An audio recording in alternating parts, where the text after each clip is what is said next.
الله ما قال لي وحيد الدنيا معنا الله. في لحظة تختلط فيها الدموع بالصمت وتضيق فيها الكلمات عن حمل وجع الفقد، خرج صوت شاب جزائري من قلب مأساة موجعة ليقول شيئا لم يكن مجرد كلام، بل كان نورا وسط ظلام كثيف وإيمانا يعلو فوق كل ألم.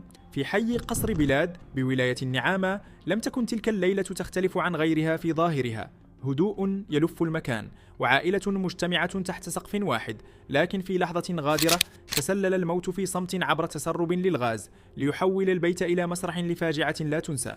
رحل الوالدان ورحل 4 من الإخوة، وبقي عبد العليم وشقيقه إسلام وحدهما في مواجهة واقع لا يحتمل. أي قلب يمكنه أن يتحمل هذا المشهد؟ وأي روح تستطيع أن تقف بعد هذه الضربة القاصمة؟ لكن ما حدث بعد ذلك لم يكن عاديا، لم يكن صراخا ولا انهيارا، بل كان موقفا نادرا، موقفا سيكتب في ذاكرة كل من سمعه. وقف عبد العليم الشاب الذي فقد عائلته في لحظات ليتحدث بكلمات بدت وكأنها خارجة من قلب امتلأ يقينا.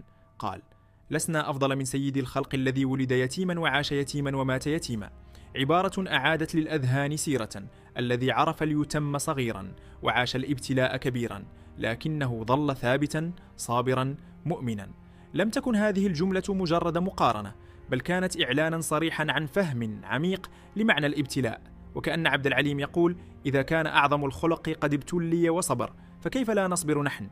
كيف لا نرضى ونحن نؤمن بأن كل شيء بقضاء الله وقدره؟ ثم واصل حديثه ليكشف عن قوة داخلية أدهشت الجميع. تبقى لي أخي وأنا بجانبه، الله معنا، لا يوجد وحيد في هذه الدنيا، لكن يجب عليك أن تكون مع الله حتى يكون معك. كلمات تختصر فلسفة الحياة بأكملها. ليست الوحدة في غياب الناس، بل في غياب القرب من الله، وليس السند في كثرة الأهل، بل في صدق التوكل. تخيل المشهد: شاب فقد والديه و4 من إخوته، يقف ليواسي الناس بدل أن يواسوه، يرفع معنويات الآخرين بدل أن يطلب منهم الدعم. هنا يتحول الألم إلى قوة، وتتحول الفاجعة إلى درس عظيم. عبد العليم ليس مجرد شاب عادي، هو رياضي، شاب في مقتبل العمر، كانت له أحلامه، طموحاته، حياته التي تسير بشكل طبيعي، وفجأة تغير كل شيء. لكن بدل أن ينكسر اختار أن يقف، أن يثبت، أن يؤمن. وحين سئل عن سر هذا الثبات لم يتحدث عن قوة خارقة ولا عن دعم خارجي، بل قال ببساطة: صلاة الفجر والقرآن الكريم. هناك في تلك اللحظات التي ينام فيها العالم كان يجد النور. هناك بين آيات الله كان يجد السكينة التي تطفئ نار الحزن في قلبه. وهنا يكمن السر الحقيقي، ليس في غياب الألم، بل في القدرة على التعايش معه. ليس في قوة الجسد، بل في قوة الإيمان. فالإيمان ليس كلمات تقال، بل حالة تعاش، تظهر في أصعب اللحظات حين ينهار كل شيء من حولك. قصة عبد العليم لم تبق حبيسة الحي الذي وقعت فيه الفاجعة، بل انتشرت كالنار في الهشيم عبر مواقع التواصل الاجتماعي. ملايين شاهدوا، تأثروا وبكوا، لكنهم في الوقت نفسه تعلموا أن الصبر ليس ضعفا بل قوة، وأن الرضا ليس استسلاما بل أعلى درجات الإيمان. تحولت كلماته إلى أيقونة، إلى رسالة يتداولها الناس، يكتبونها، يشاركونها، وكأنهم وجدوا فيها ما كانوا يبحثون عنه منذ زمن، شيئا يعيد التوازن في عالم يميل سريعا نحو اليأس. وفي الجزائر بلد الشهداء والصبر لم يكن رد الفعل عاديا، تضامن واسع، دعوات صادقة، مشاعر إنسانية جياشة. الكل وقف مع عبد العليم وإسلام، الكل شعر بأن هذه الفاجعة ليست فاجعة عائلة فقط، بل فاجعة وطن. لكن وسط هذا التضامن يبقى الدرس الأهم هو ما قدمه هذا الشاب، درس في الصبر، في الإيمان، في الرضا، درس لا يدرس في الكتب بل يكتب بالمواقف. كم من الناس ينهارون أمام مشاكل أقل بكثير، كم منا يشتكي من أمور بسيطة، بينما هناك من فقد كل شيء ومع ذلك يقول: الحمد لله. هنا تتغير النظرة، هنا ندرك أن القوة الحقيقية ليست في تجنب الألم بل في كيفية مواجهته.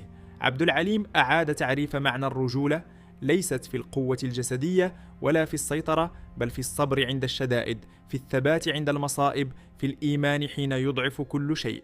كما أعاد تعريف معنى العائلة، فالعائلة ليست فقط من نعيش معهم، بل من نحملهم في قلوبنا حتى بعد رحيلهم، وحتى بعد أن يتركوا فراغا لا يملأ.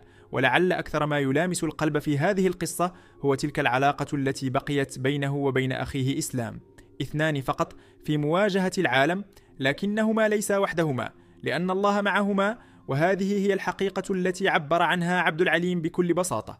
لا يوجد وحيد في هذه الدنيا، جملة تختصر كل شيء. قد تفقد الناس، قد تفقد الدعم، قد تفقد كل شيء، لكن إن كان الله معك فأنت لست وحيدا أبدا. هذه الكلمات لم تكن مجرد عزاء، بل كانت دعوة للعودة إلى الله، للتمسك بالصلاة، لقراءة القرآن، للبحث عن الطمأنينة في المكان الصحيح، لأن العالم قد يخذل لكن الله لا يخذل. وفي زمن كثرت فيه الضغوط وتسارعت فيه الحياة، ربما نحتاج جميعا إلى التوقف، إلى التفكير، إلى إعادة ترتيب أولوياتنا. فكم من أشياء نعتقد أنها مهمة، لكنها لا تساوي شيئا أمام لحظة صدق مع الله. قصة عبد العليم ليست مجرد خبر، ليست مجرد حادثة، بل هي مرآة تعكس لنا أنفسنا وتطرح علينا سؤالا بسيطا لكنه عميق: ماذا لو كنا مكانه؟ كيف سيكون رد فعلنا؟ هل سنصبر؟ هل سنرضى؟ هل سنقول الحمد لله؟ الإجابة ليست سهلة، لكن المؤكد أن هذه القصة ستبقى وستظل تروى، لأنها تحمل شيئا نادرا، شيئا لا يشترى ولا يصنع: الإيمان الحقيقي. رحم الله الوالدين، ورحم الإخوة الأربعة، وجعلهم من أهل الجنة، وجعل قبورهم روضة من رياض الجنة، وربط على قلب عبد العليم وإسلام، وألهمهما الصبر والسلوان، وجعل ما مرا به سببا في رفعة درجاتهما في الدنيا والآخرة. وفي النهاية تبقى هذه القصة شاهدة على حقيقة واحدة: أن الإنسان قد يفقد كل شيء، لكنه إن تمسك بإيمانه فلن يفقد نفسه، وأن أعظم الانتصارات ليست تلك التي تتحقق في ساحات القتال، بل تلك التي تتحقق داخل القلب حين ينتصر الإيمان على الألم.